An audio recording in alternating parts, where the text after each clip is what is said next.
आज हिंद स्वराज स्कूल में वार्षिकोत्सव मनाया गया। दुरियाई चीफ गेस्ट शिक्षक विधायक श्री चंद शर्मा और ब्लॉक प्रमुख श्यामेंद्र नागर ने कार्यक्रम की शुरुआत की। उसके बाद ब्लॉक प्रमुख ने 20 लाख की इंटरलॉक सड़क स्कूल के पास बनने की घोषणा की। श्री चंद शर्मा ने स्कूल को 12वीं तक मान्यता करने की बात कही और स्कूल के कार्यक्रम देखा तो ये कहा कि आने वाले समय में स्कूल में 5000 छात्रों की संख्या होगी। स्कूल में फीस भी कम है और 50 से अधिक गरीब बच्चों की फीस माफ रहती है। प्रधान प्रत्याशी अंकुर चौधरी ने स्कूल में अपना योगदान दिया। सहकारी समिति के अध्यक्ष संजय शर्मा ने दुरियाई और कच्चेड़ा के बीच विद्युत प्लांट लगाने की बात कही। कच्चेड़ा गाँव के पूर्व प्रधान सुशील नागर ने भी स्कूल की प्रशंसा की। दुरियाई ग्राम के प्रधान प्रत्याशी अंकुर चौधरी ने भी कहा कि आने वाले समय में विद्यालय में प्रवेश पाना मुश्किल हो जाएगा। प्रोग्राम देखकर ऐसा लग रहा है कि इस साल ही 2000 बच्चे हो जाएंगे। कच्चेड़ा गांव के वरिष्ठ पत्रकार आकाश नागर ने भी स्कूल के प्रोग्राम की दिल से प्रशंसा की। स्कूल के सभी छात्रों ने देशभक्ति कार्यक्रम से दर्शकों का मन मोह लिया। स्कूल के प्रबंधक संदीप चौधरी और प्रधानाचार्य डॉली चौधरी ने सभी सम्मानित पत्रकार बंधुओं का सम्मान करते हुए सभी मेहमानों का स्वागत और अपना कीमती समय देने पर धन्यवाद दिया। सभी के लिए भोजन का प्रबंध किया था और अंत में उन्होंने बताया कि फरवरी मार्च में बच्चों का प्रवेश स्कूल में करने की फीस माफ रहेगी। प्रधानाचार्य डॉली चौधरी की हर कोई भूरी भूरी प्रशंसा कर रहे थे कि हमारे बच्चों का भविष्य बहुत ही अच्छा हो गया है। इतने कम समय में बड़े स्कूलों से ज्यादा हमारे बच्चों को डॉली मैम निखार रही हैं। राम किशोर अवस्थी, एडिटर। जी सर, मैं सबसे पहले तो अपने सभी पत्रकार बंधुओं का यहाँ हिंद स्वराज स्कूल की तरफ से जो है स्वागत करता हूँ। मेरा नाम संदीप चौधरी है। मैं हिंद स्वराज स्कूल का प्रबंधक हूँ और आज हमारे यहाँ पे 8 फरवरी के दिन हिंद स्वराज स्कूल में एनुअल फंक्शन का आयोजन किया गया है और बड़ी अच्छी प्रस्तुतियाँ यहाँ सारे बच्चों के द्वारा की जा रही हैं। और एनुअल फंक्शन में जो है बच्चों को जिन्होंने अच्छी पूरे साल पढ़ाई की है उन बच्चों को जो है पुरस्कार वितरण भी किया जा रहा है। पुरस्कार वितरण के लिए हमारे बीच में आज विधायक माननीय श्री चंद शर्मा जी जो एमएलसी हैं हमारे क्षेत्र से, वो पधार रहे हैं। हमारे ब्लॉक प्रमुख श्री श्यामेंद्र नागर जी पधार रहे हैं। हमारे सहकारी संघ चेयरमैन संजय शर्मा जी पधार रहे हैं। तो वो बच्चों को अपने हाथों से पुरस्कार प्रदान कर बच्चों का यहाँ उत्साहवर्धन करेंगे। और यही हमारा जो है संकल्प हिंद स्वराज स्कूल में जब से हमने इस स्कूल की स्थापना करी रहा है कि बच्चों को अच्छी से अच्छी शिक्षा कम से कम बजट में यहाँ ग्रामीण अंचल के बच्चों को दी जाए और जब भी वो कोई अच्छा काम करते हैं तो उनका उत्साहवर्धन किया जाए ताकि वो हमेशा ऐसे आगे बढ़े। सर, इसमें कुछ झांकियाँ ऐसे अच्छी दिखाई जा रही है, उसमें आप क्या कहना चाहेंगे? उसमें बच्चों को क्या उसमें जानकारी दी? अभी जैसे आपने भगत सिंह की झांकी देखी, अभी आपने जो है पुलिस की झांकी देखी, तो हम अपने सारे कार्यक्रम बिल्कुल समाज के बीच में से निकाल के चलना चाहते हैं। जिस प्रकार के समाज में बच्चों को आगे भविष्य में रहना है उसी प्रकार के समाज की जानकारी पेरेंट्स को भी यहाँ दी जाती है और उसी चीज की बच्चों को भी दी जाती है। तो उसी में एक पुलिस की बड़ी शानदार प्रस्तुति करी गई क्योंकि पुलिस भी जो है पूरे समाज की रक्षा करती है, पूरे समाज को अच्छे से संचालित करने में पूरा योगदान देती है। और ये देश जैसे यहाँ तक आया उसमें हमारे स्वतंत्रता सेनानियों का बड़ा योगदान है। तो उनको याद करते हुए भगत सिंह, राजगुरु, सुखदेव, उनकी एक बड़ी शानदार प्रस्तुति की गई जिससे हमारे युवा पीढ़ी को, हमारे नए बच्चों को पता चले कि किस प्रकार से ये देश आजादी की जंग लड़के और यहाँ आजादी तक पहुंचा। सर, आगे जो बच्चों के लिए क्या रणनीति रखी है, क्या भविष्य के बारे में आपका स्कूल सोच रहा है? 2018 में स्कूल को शुरू करने के बाद जो है हमारा स्कूल दिन प्रतिदिन बच्चों के लिए नई नई टेक्नोलॉजी स्कूल में हमेशा लेके आता रहता है। बच्चों का सर्वांगीण विकास करने पे यहाँ बहुत ज्यादा विशेष ध्यान जाता है। वो चाहे बच्चों को को करिकुलर एक्टिविटीज के माध्यम से उनके अंदर वोकेशनल एजुकेशन, व्यावसायिक शिक्षा उन्हें दी जाती है ताकि आने वाले समय में कोई अच्छा काम वो कर सके। और बच्चों के खेल कूद पर भी विशेष ध्यान दिया जाता है। जो बच्चे खेल कूद में आगे निकलना चाहते हैं तो उन्हें भी यहाँ पे प्रोत्साहित किया जा सके। जो बच्चे शिक्षा से पिछड़ जाते हैं, पीछे रह जाते हैं, उनके लिए आप क्या कहते हैं? जो बच्चे पढ़ाई में बहुत ज्यादा अच्छे नहीं होते उन्हीं के लिए ऐसे कार्यक्रम प्रस्तुत किए जाते हैं पूरे वर्ष हमारे विद्यालय में हर 15-20 दिन के अंदर कोई ना कोई को करिकुलर एक्टिविटी इस प्रकार की करी जाती है कि अगर बच्चे के अंदर कोई और प्रकार की प्रतिभा है उस प्रतिभा को निकाला जाए। जैसे हमारे यहाँ जो भी टीचर आते हैं, चाहे वो स्पोर्ट्स के लिए आए, चाहे वो फंक्शन की तैयारी कराने के लिए आए, चाहे साल के अंदर और कोई एक्टिविटी चल रही है, तो वो बड़े अच्छे नेशनल लेवल के एटलीस्ट टीचर आते हैं जो बच्चों के जो अंदर प्रतिभा उसको खींचकर निकाल सके, जिसके अंदर जो प्रतिभा है उसमें उसे आगे बढ़ाने का पूरा काम किया जाए। जैसे सरकार द्वारा ये है कि 10 बच्चों को, गरीब बच्चों को प्रोत्साहित करने के लिए उनकी फीस भी माफ कर रही है, तो क्या आपके यहाँ भी 10 बच्चे पढ़ रहे हैं? हमारे यहाँ आरटीई के माध्यम से आते हैं उनकी तो फीस माफ होती ही है। उसके अलावा कम से कम 15 से 20% बच्चे हमारे विद्यालय में हमेशा ऐसे होते हैं जो गरीब वर्ग के हैं, जो गरीब तबके के हैं। कुछ मालियों के बच्चे हैं, हमारे यहाँ मेड्स काम करती हैं उनके बच्चे हैं, हमारे ड्राइवर्स हैं उनके बच्चे हैं। तो जो मध्यम वर्ग से भी निम्न वर्ग के बच्चे हैं उनकी 15-20% बच्चों की फीस हमेशा यहाँ माफ होती है। क्या मेरिट लिस्ट में बच्चे आपके हर बार आते हैं? बिल्कुल सर, हमारे जो है जब बोर्ड का रिजल्ट हमारे यहाँ आता है तो 10th और 12th के जो है कम से कम 4 से 5 बच्चे जरूर ऐसे होते हैं जो 90% तो इस बार कोई बच्चा जो बोर्ड में आया हो बढ़िया नंबर से, उसका जो नाम लेना चाहें आप? जो है खेड़ा गांव से बच्ची है, कनक नागर बच्ची है, वो अपने जो है ओवरऑल सारे सब्जेक्ट में 95% मार्क्स लेके आई है और 99% मार्क्स उसके मैथमेटिक्स के अंदर आए। % मार्क्स लाया है जी, लेकिन वो किस तरफ जा रहा है, उसके स्वास्थ्य का क्या हाल है, उसके खान पान, रहन सहन, उसके संस्कार कैसे हैं, कहाँ उठ बैठ रहा है, इस पर ध्यान कौन देगा? तो इसलिए विद्यालय और परिवार दोनों मिलकर आने वाले कल के भारत के निर्माण में अपना योगदान दें। मैं संजीव जी को धन्यवाद देता हूं कि उन्होंने ये विद्यालय खोला। एक विद्यालय के माध्यम से हम समाज के निर्माण में अपना योगदान दे पाते हैं और वास्तव में शिक्षक राष्ट्र निर्माता होता है। किसी भी राष्ट्र को जानना हो तो वहाँ के नागरिकों की सोच समझ कैसी है, उनको कितनी नॉलेज है, कितना ज्ञान है, उनके संस्कार कैसे हैं, इससे वो देश पहचाना जाता है। जैसे आपके मन में स्वतः कल्पना आती होगी, पाकिस्तान का नाम आने के बाद आप कैसा सोचते होंगे, बांग्लादेश का नाम आता है तो कैसा सोचते हो, अमेरिका या ब्रिटेन या जर्मनी का नाम आता है तो कैसा सोचते हो। तो वैसे भारत की छवि दुनिया में इन बच्चों के चरित्र से ही बनेगी और बच्चों का चरित्र वैसा ही होगा जैसे अध्यापक होंगे, और अध्यापक वही पढ़ा पाएंगे जो प्रबंधक कहेंगे, प्रबंधक चाहेंगे। मैंने पहले इस देश के ऐसे शिक्षण संस्थानों का भी उल्लेख कर दिया कि जिनको संसाधनों की कोई कमी नहीं है, लेकिन वे हमारे देश के नागरिकों का बेड़ा गर्क करने का काम कर रहे हैं। और ऐसे शिक्षण संस्थान हैं जो हमारे बच्चों को ऐसा पढ़ा रहे हैं। हमारे देश के ना सिलेबस में कमी है, ना शिक्षकों में, ना विद्यालयों में। हमारे यहाँ जो प्रशासनिक सिस्टम है, जो सरकारी सिस्टम है, उसमें थोड़ी कमी थी। जो हमारे देश के नेता थे वो जो संरक्षण उन्हें देना चाहिए था हमारे वैज्ञानिकों को, वो दे नहीं पाते थे। आज मोदी ने संरक्षण दिया तो हमारे इन्हीं विद्यालयों के पढ़े हुए बच्चों ने वो कर दिखाया जो दुनिया के देश आज भी नहीं कर पा रहे। एक ही रॉकेट इंजन से 103 सैटेलाइट सफलतापूर्वक उनकी कक्षा में प्रक्षेपित करने का काम जो भारत के वैज्ञानिकों ने किया, वो दुनिया का कोई देश आज भी नहीं कर पाया। और चंद्रमा के उत्तरी ध्रुव पर तो हमसे पहले भी कुछ देश पहुंच गए, लेकिन चंद्रमा के दक्षिणी ध्रुव पर चंद्रयान 3 पहुंचाने का काम जो हमारे देश के वैज्ञानिकों ने किया, वो दुनिया का कोई देश आज भी कर नहीं पाया। उसे कि वो भी 2 साल से ज़्यादा हो गए। तो मोदी जी ने संरक्षण दिया अपने देश के बच्चों को, अपने वैज्ञानिकों को। और ध्यान दीजिएगा, ये वही बच्चे जो इसी देश के विद्यालयों में पढ़े हैं, कोई जर्मनी में या फ्रांस में पढ़ कर नहीं आए। तो यहाँ की एजुकेशन पर्याप्त क्षमता रखती है, केवल हमें ढंग से उनको देखने की और कराने की आवश्यकता है। और इतना केवल आग्रह करते हुए कि जो सिलेबस में है हम तो कोशिश कर रहे हैं। और ये कार्य सभी की किस्मत में नहीं आता।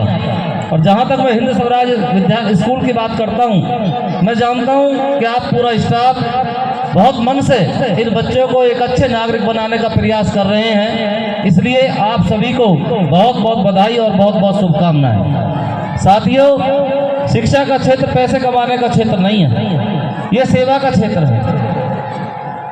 थोड़ा बहुत शुल्क इसलिए लिया जाता है कि विद्यालय को चलाना बहुत जरूरी है, लेकिन इसमें जो स्कूल उसे सेवा का माध्यम मानते हैं वो दूर तक जाते हैं, और जो विद्यालय उसे पैसा कमाने का मानते हैं वो बहुत जल्दी समाप्त हो जाते हैं। ऐसे बहुत उदाहरण हम सबके जीवन में हमारे सामने हैं। इस अवसर पर मैं आप सभी को अपनी बहुत बहुत शुभकामनाएं प्रेषित करता हूं और भगवान से प्रार्थना करता हूं कि आप इस देश के लिए एक बहुत शानदार नागरिक इस विद्यालय से निकालेंगे। इस विद्यालय से बहुत अच्छे नेता, बहुत अच्छे शिक्षक, बहुत अच्छे वैज्ञानिक, इंजीनियर, डॉक्टर, देश में हम सबका मान सम्मान बढ़ाने वाले बच्चे आप यहाँ से निर्माण करेंगे, ऐसा मेरा पूरा विश्वास है। साथियों, इस विद्यालय में आने का सौभाग्य विद्यालय परिवार ने हमें दिया, इसके लिए मैं उनका पुनः बहुत बहुत धन्यवाद करता हूं।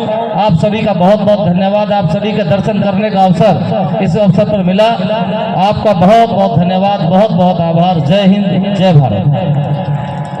बहुत बहुत आभार मेरे बड़े भाई प्रधान सुशील नागर जी का, जिन्होंने इतने सुंदर शब्दों के द्वारा आप बच्चों का मार्गदर्शन किया और आपको आगे बढ़ने की प्रेरणा दी, और इस विद्यालय की जो हमारी यात्रा रही है उसकी बड़ी भूरी भूरी प्रशंसा की। अब मैं अपने छोटे भाई अंकुर चौधरी से आग्रह करूंगा, वो अपनी समस्त युवा टीम के साथ हमारे आज के मुख्य अतिथि विधायक श्रीचंद शर्मा जी का एक सम्मान प्रतीक देकर, एक शील्ड देकर स्वागत करना चाहते हैं। अंकुर चौधरी अपनी पूरी युवा टीम के साथ हमारे माननीय विधायक जी का स्वागत करेंगे। मैं आग्रह करूंगा पूरी युवा टीम जो है यहाँ पर आ जाए। मेरे छोटे भाई अजय चौधरी जी, मेरे छोटे भाई विपिन शर्मा जी मुझे दिखाई दे रहे हैं, अनुज चौधरी भाई, वो सब यहाँ आ जाए और विधायक जी का स्वागत करवाने में जो है इनकी मदद करें। मेरे प्यारे भतीजे अर्जुन चौधरी अपनी समस्त युवा टीम के साथ जल्दी से यहाँ पर पहुँचे। और इसके तुरंत बाद हमारे डांस टीचर पुलकित जी से, मिस्टर पुलकित जी से मेरा आग्रह है, अपने बच्चों का एक बहुत ही जबरदस्त जो प्रोग्राम है वो प्रस्तुत करने वाले हैं। मेरा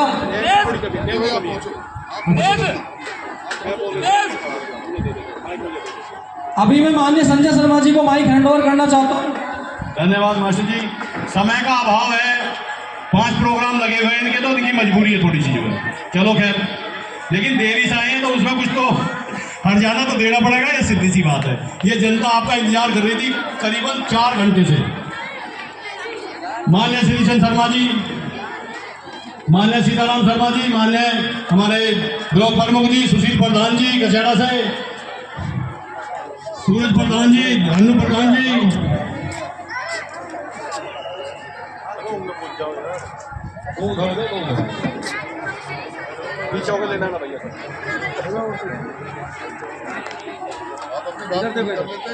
मैं कर लूँ ऐसा सुनने के ना है, मेरी बात ठीक से हुआ।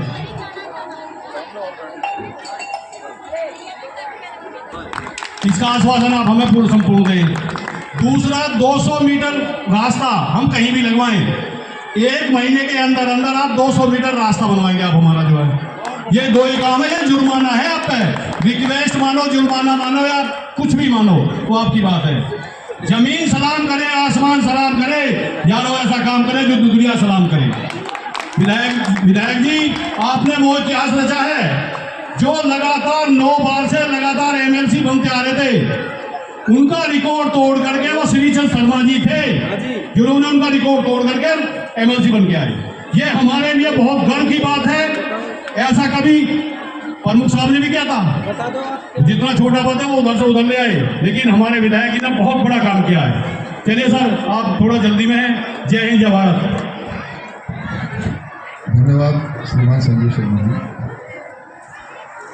हमारे मित्र कोऑपरेटिव बैंक के डायरेक्टर रहे श्रीमान सीताराम शर्मा जी, ब्लॉक प्रमुख श्री ओमपाल सिंह जी के सुपुत्र श्रीमान सोमेंद्र नागर जी, अभी जिनका संबोधन आप सुन रहे थे भाई संजय शर्मा जी, हमारे क्षेत्र के एक विद्वान साथी, ग्राम प्रधान भी, राजनीति के भी मर्मज्ञ और समाज सेवा में भी जो अग्रणी भूमिका में हमेशा रहते हैं, और पहले आकाशीय परिवार में ही थे। बीजेपी में तो वापसी हुई है, ज्वाइन नहीं करी, वापसी हुई है। ऐसे भाई सुशील नागर जी, सुशील प्रधान जी, भाई आकाश नागर जी हमारे पुराने मित्र, श्री आशीष चौधरी जी विद्यालय संचालक, श्री सुरजी नागर जी, श्री और समस्त पत्रकार बंधु धनपाल जी, और मंच पर उपस्थित सभी साथीगण और सामने उपस्थित सभी परिजन और बंधुओं। कोई एक विद्यालय खुलता है तो समझो एक जेल बंद होती है, समाज को सन्मार्ग मिलता है, एजुकेशन से ही आगे के रास्ते खुलते हैं। और ये बात सही है कि जो लोग कहते हैं कि एजुकेशन में शेरनी का दूध है, जो उसे पीता है वो दहाड़ता है।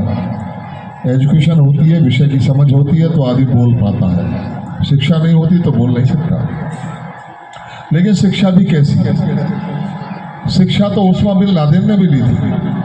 वो मैकेनिकल इंजीनियर था और वो जानता था अच्छे से कि जब बहुत तेज गति से प्लेन किसी बिल्डिंग से टकराएगा तो उसमें जो अंदर फ्यूल है वो तेज गति से ज्वलेगा, उसके ज्वाला के कारण इतनी ऊर्जा उत्पन्न होगी कि बिल्डिंग के जो बीम है, कॉलम है, उनके सरिया पिघल जाएंगे। इसीलिए उसने वर्ल्ड ट्रेड टावर पर विमान से हमला कराया। वो भी एजुकेशन प्राप्त किए हुए था, वो भी एजुकेशन प्राप्त किए हुए था जो आपने कुछ दिन पहले देखा था। यही भारत में, दुनिया में कहीं ऐसा उदाहरण नहीं मिलेगा कि उस देश के नागरिक अपने देश के टूटने के टुकड़े टुकड़े होने की कामना करते हो और नारे लगाते हो कि भारत तेरे टुकड़े होंगे इंशाअल्लाह इंशाअल्लाह। वो भी यूनिवर्सिटी में पढ़ रहा था, भारत की प्रतिष्ठित यूनिवर्सिटी है जवाहरलाल नेहरू यूनिवर्सिटी, उसमें पढ़ रहा था। सुविधाएं भी पर्याप्त है वहाँ, बच्चों को पढ़ाने के लिए 6 बच्चों पर 1 प्रोफेसर, इतनी वहाँ प्रोफेसरों की संख्या है। गवर्नमेंट के फंड से वो विद्यालय चलता है, वो यूनिवर्सिटी चलती है, लेकिन उनके मुंह से क्या निकला? और इस देश में ऐसी भी विचारधारा और ऐसे भी राजनीतिक दल हैं कि उन दल का अध्यक्ष राहुल गांधी उसके समर्थन में जाकर पहुंचा, उसको अपनी पार्टी से टिकट दिया, दिल्ली से भी दिया, बिहार से भी दिया। वो ठीक है, जनता ने उसको करारा तमाचा मारा, हरा के भेजा, जीता नहीं। लेकिन ऐसी विचारधारा के लोग और ऐसी विचारधारा के पोषक भी हमारे देश में है। ये कैसी एजुकेशन है? तो बिना संस्कार की शिक्षा का कोई अर्थ नहीं। शिक्षा वो है जो संस्कार के साथ हो, जो ये बताती हो कि सही क्या है, गलत क्या है, देश हित में, समाज के हित में, पर्यावरण के हित में, मनुष्यत्व के हित में, सृष्टि के हित में जो एजुकेशन है वो बच्चों को दी जाए। अन्यथा जो अंधाधुंध पाश्चात्य एजुकेशन हमारे देश में आई और हमने उसको फॉलो किया, उसके कारण से हमने अपने देखते देखते, जब हम छोटे थे, हम दिल्ली जाते थे तो यमुना जी में लोग स्नान किया करते थे, पूजन करते थे, मेले लगते थे वहाँ। अब कोई यमुना जी को छू भी सकता है क्या? यमुना जी के ऊपर से पुल से निकलते हैं तो रुमाल नाक पे लगाना पड़ता है। गाड़ी में है तो शीशे बंद है तो ठीक है, वरना तो आप निकल नहीं पाओगे। ऐसी यमुना जी की हमने स्थिति बना दी और हम एजुकेटेड है। अब तो दिल्ली के लोग, आसपास के लोग एजुकेशन में ज़्यादा, पहले लोगों को तो ये बताते हैं ना, पहले वाले लोगों के पास एजुकेशन नहीं थी। तो कैसी एजुकेशन है? जिस एजुकेशन को आज हम अपना रहे हैं, ये एजुकेशन हमें कहाँ ले जा रही है? जिसने हमारे पर्यावरण को प्रदूषित कर दिया, खान पान दूषित कर दिया, रहन सहन दूषित कर दिया, हमारी संस्कृति दूषित कर दी। आज बच्चे किस मार्ग पर जा रहे हैं, आत्महत्याएं कर रहे हैं। थोड़ी देर पहले आकाश जी ने बड़ी चिंतित होने वाली बात कही। हर परिवार इन चीज़ों से जूझ रहा है, इन्हें देख रहा है। तो एजुकेशन ऐसी होनी चाहिए जो बच्चों का वास्तविक मार्गदर्शन करे और सही दिशा में लेकर चले। अभिभावक भी ये सोचकर छुट्टी पा जाते हैं कि हमने बच्चा स्कूल को दे दिया, अब स्कूल वाले ही उसका एक बेहतर नागरिक के रूप में निर्माण करेंगे। स्कूल अपना काम निभाएगा, विद्यालय अपना काम करेगा, लेकिन अभिभावकों को भी सावधान रहने की आवश्यकता है कि हमारे बच्चों की गतिविधि कैसी है और हमारे बच्चों को क्या सिखाया जा रहा है, क्या बताया जा रहा है।